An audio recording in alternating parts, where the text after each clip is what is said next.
and welcome to Cetera Connect to Peers in Dallas, Texas. Joining us now is Majdah alQuhtani. She's the founder of Altus Wealth Management. Majdah, so great to have you with us. Thank you. I'm so excited to be here. Yeah, and very excited to talk about an important topic, DEIB.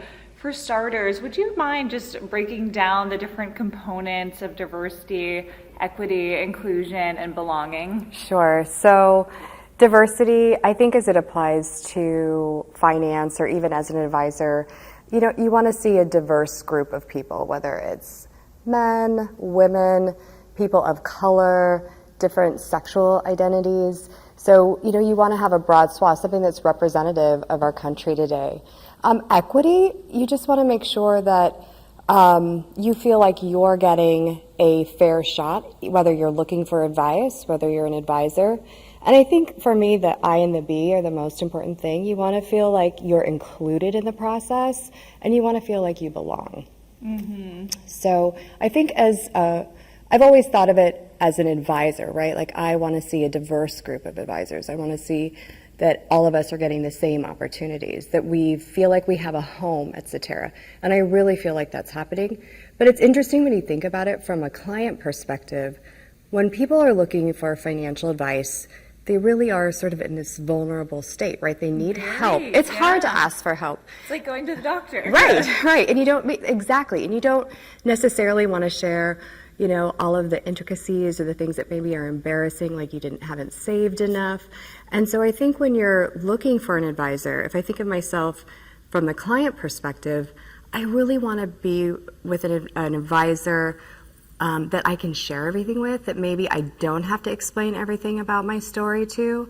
And so that it makes the relationship much more open, and I feel like this person really sees me.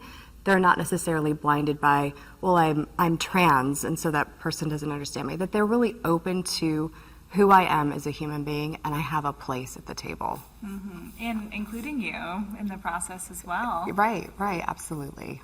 Now, this is something that you're very focused on at your practice. Would you mind sharing a little bit Sure. more about your business Yeah. and some of the ways that you're embracing DEIB? Sure. So I don't know that it was necessarily intentional. I started my firm, and over time we've had both male and female team members. Today we are an all-female team. We have different generations from 70 to 30. We have a Hispanic member on the team. She's Spanish speaking, so we serve Spanish speaking clients. We have somebody who's gay in our group. And so for us, it's who we are. We just live into it. We serve a broad swath of clients. We do financial literacy for maybe people who don't have funds.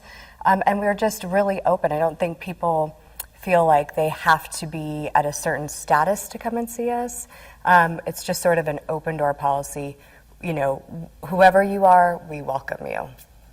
And you mentioned DEIB within the Cetera community. How are you involved in advancing DEIB initiatives within the Cetera community? Right, so it's really exciting. So we have a diversity community and group that's across all of the different Cetera communities. And it's funny because while here at this conference, I'm seeing, all these different colors of people. There's a lot of women. And for a long time, I sort of longed for more of that, and now I'm actually seeing it. So with Cetera, I really feel like they're supporting us. We have a Black Advisors group. We have the Women's Impact Network. And even though there might be these labels, it's a Black Advisors group or it's a women's group, really everybody is welcome to participate. I love seeing in the C-suite and leadership, there are men, there are women, there are people of color. I don't know, it feels like we've made this leap. We have more work to do, but it really feels like Cetera is a place for everybody.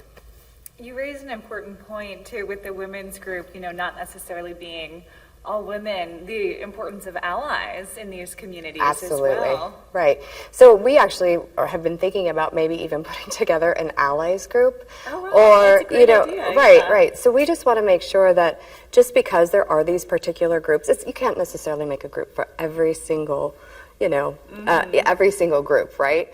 But I think that if it's something that you support, something that you want to get behind, the group is there. Right.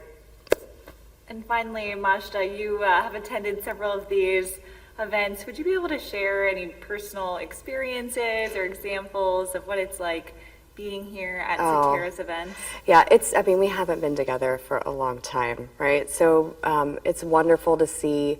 I think that these are the most valuable opportunities that we have to connect with our peers. I think we learn best from people who really understand what we've gone through or what we're going through, what we're trying to achieve, trying to get to the next level. So, I've been with this group for quite a long time, and so we get to see old friends, we get to make new friends, we get to create study groups. It is invaluable being together, and so I don't know, there's a certain energy, everybody's learning, and I think we all strive to take a few things back to our practice that we can implement, but one of the most priceless things we can do is make these connections that when we're back home, sitting in our office, if we have a question, we know that there are other people that we can call upon for help. And so that's been one of the greatest things for me at these events. It doesn't end with the conference. It does not end with the conference at all. Well, Majdah, thank you so much Thank for you. joining us. It was great.